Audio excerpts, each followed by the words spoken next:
Tonight on the Night Team.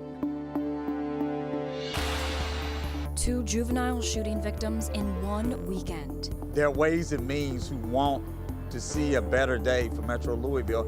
Sparking conversations about youth violence in the city and what is being done to stop it. Plus, the Sherman Mitten Bridge is still closed ahead of work week traffic. Inspections are complete, but still no timeline for reopening. Tonight, we have the latest update from the team. And later, I can understand how it feels to not have a meal and to wonder where your next meal is going to come from versus, hey, that's one less thing I got to stress about. How a Louisville nonprofit is breaking down barriers and expanding access to food across the West End. The WHAS11 Night Team starts right now.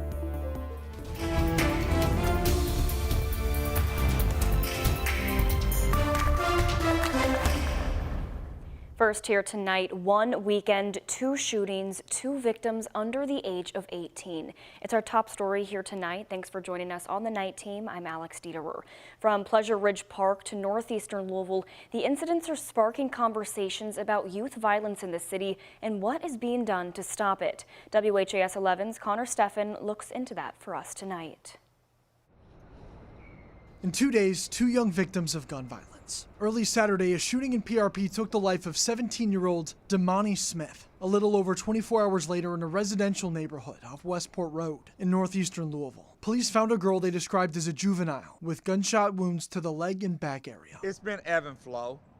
I mean, when you look at 2020, 21, 22, you've seen a real uptick. Recent trends tell us Louisville is seeing a decline in the number of young shooting victims year over year, but still the age group makes up a majority of shooting victims. There's a consistency that the problem has been redundant for far too long a time. Between 2020 and 2023, nearly 1,400 people under the age of 25 became victims of gun violence. This past year's numbers are the lowest the city has seen in at least 5 years. Everybody in the community, rightfully so, wants to advocate and wants to see a community for safe and healthy kids, right? Chris 2X, who runs the 2X Game Changers organization, says his group treats youth violence like the public health issue it is. We want to treat it at the earliest ages to give some hope before these kids even enter into the high school year space. One barrier to finding solutions he says his group sees is parents not seeking support or embracing outreach. One thing is crystal clear to me out of 23 years of observing this problem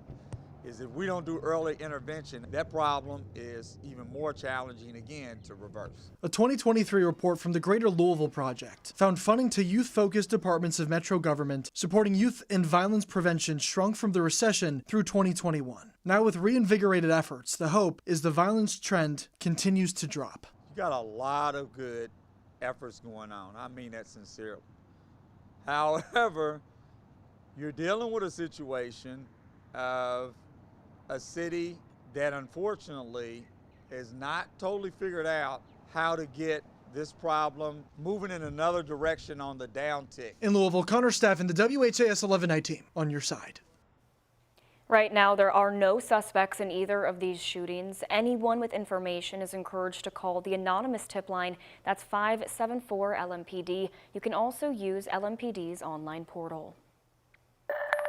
Tomorrow, the daughter of embattled former Clark County Sheriff Jamie Null will be in court facing 9 felony charges of her own. Casey Null was arrested Friday, charged with 5 counts of theft and 4 counts of tax evasion. She now becomes the 3rd member of the Jamie Null family to be charged. Casey is accused of charging nearly $100,000 worth of personal items to the Utica Township Volunteer Firefighters Association credit cards and failing to report the charges as personal income on her taxes. Casey's court appearance is scheduled for 10:30 tomorrow morning.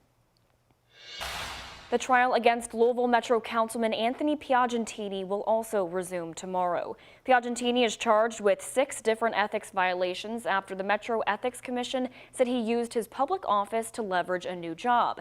In order for Piagentini to be removed, a total of 18 council members must vote in favor of his dismissal. That trial is set to start at 9 a.m. If things don't wrap up by Wednesday, the final day of the trial will be Friday.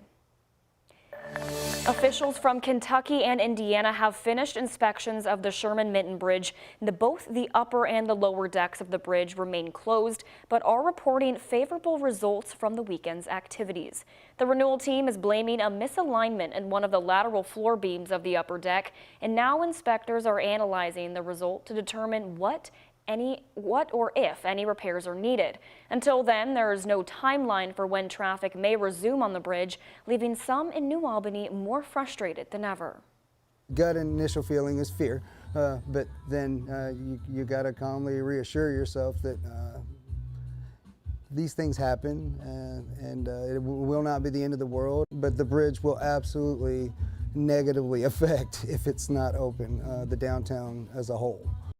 The renewal team says they hope to provide a reopening schedule as soon as plans are finalized. But until then, drivers are encouraged to take alternate routes. That includes 265 and 65. Today, there was a competition held for students to earn the opportunity to speak on a panel honoring the 70th anniversary of Brown versus Board of Education at Columbia Law School in New York. The landmark decision established that segregation in public schools was unconstitutional. Today, each student got the chance to showcase how they're using music and art in their own advocacy throughout the city and how the decision has left a lasting impact on education and civil rights. I hope that they take that hip-hop can be incorporated in every aspect that we do, and that's really who we are. Just like being a young black male in Louisville in the school district, JCPS, so I feel like I just let a huge weight off of my chest. I got to speak on some of the issues I face every day, and not a lot of black boys get to do that, so I'm thankful for the opportunity. The panel will be held the week of April 4th. Louisville nonprofit Change Today, Change Tomorrow is looking to combat hunger in the West End by giving residents barrier-free access to food.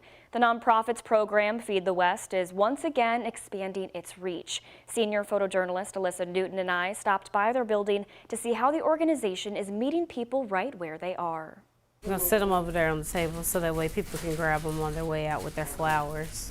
It started out as a weekend thing, and then from there we realized how big the need for food was and this food desert, and from there just continued to do it. Now, 4 years into Feed the West, the need is as big as ever. We get food from Trader Joe's and we distribute it to the community free of charge. Not only are we in a food desert, but we're in a high poverty area, and the grocery stores, you know, it's overpriced. People can't really afford to really live nowadays, so taking away the need to have to pay for food helps unburden a lot of people financially in the community. And Yaya Huddleston with Change Today, Change Tomorrow knows the feeling of not knowing where your next meal is coming from all too well. I've been on the other side where I myself have needed food, and I was one of the people coming through the line at one point in time, so it really motivated and drove me. While tables are full of fresh fruits and vegetables, baked goods, Narcan, and COVID tests, other basic necessities like diapers and baby formula are scarce. Have to fight to get and have to scramble to get, and I think it's crazy because it's one thing to have to already deal with so much that's going on in life, but to also have to continuously stress about basic needs. And now the nonprofit is once again expanding its reach by going beyond four walls and opening back up the Feed the West kiosks.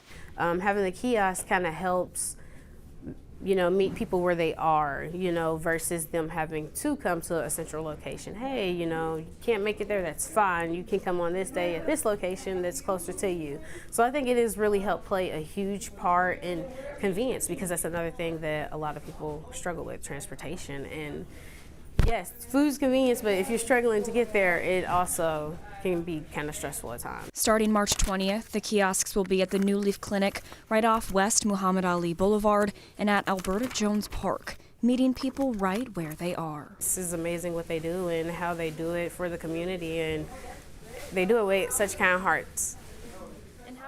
Starting March 20th, the kiosks will open at noon and they'll go until the food runs out. New Leaf Clinic is open Tuesdays, West Muhammad Ali Boulevard on Wednesdays, and Alberta Jones Park open on Thursdays.